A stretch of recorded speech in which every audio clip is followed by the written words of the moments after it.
Kung bago ka pa lang sa aking YouTube channel, please subscribe at i-hit ang notification bell para updated ka sa aking bagong videos. Mga Kapuso Stars, pinag-usapan sa social media dahil sa Blood vs. Duty. May kulab kayang nagaganap sa dalawang network. Ang buong detalye, alamin!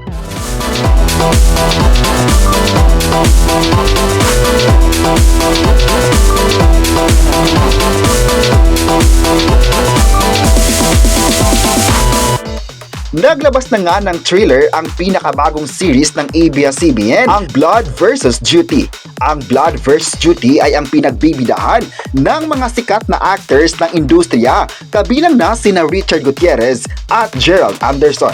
Nitong nakaraan din ay naglabas na din ang ABS-CBN ng mga cast members na posibleng aabangan sa nasabing series. Ilan nga sa mga pinangalanan ay sina Geoff Eigenman, Antonio at maging si Elmo Magaluna. Na-excite tuloy ang mga fans na makitang maraming mga bigating actors ang napasama sa kwento.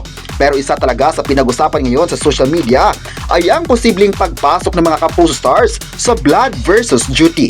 Ilang beses na rin nag-trending ang usaping ito sa online at talagang maraming na-excite dahil mapapanood ang mga bigating stars ng GMA7.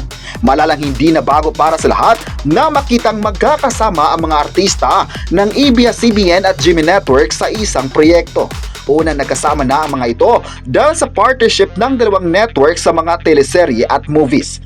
Ang bagong ang kulab ng dalawa ngayon ay ang The Secret of Hotel 88 na tinangkilik talaga ng mga manonood. Kaya sa usapang mapapanood lang sparkle artist sa Blood vs. Duty ay marami ang na-excite. Ayon ng isang netizen, masaya papanoorin na magkakasama ang mga bigating actors sa TV mula kapamilya at kapuso. Deserve naman raw na magsama-sama ang mga ito para mas mapaganda pa ang mga palabas sa TV. Nakita naman kasi ng mga tao na maganda ang naging pagtanggap ng mga fans at viewers sa kanilang kulab.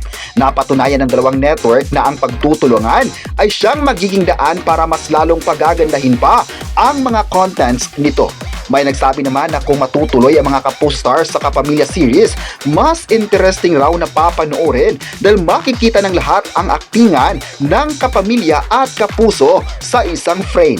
Waiting na talaga ang lahat sa mga susunod na cast members na itatampok sa bagong teleserye ng ABS-CBN. May nagsabi naman na trending naman talaga ang Blood vs. Duty ngayon mula nang inilabas ang kanilang unang trailer.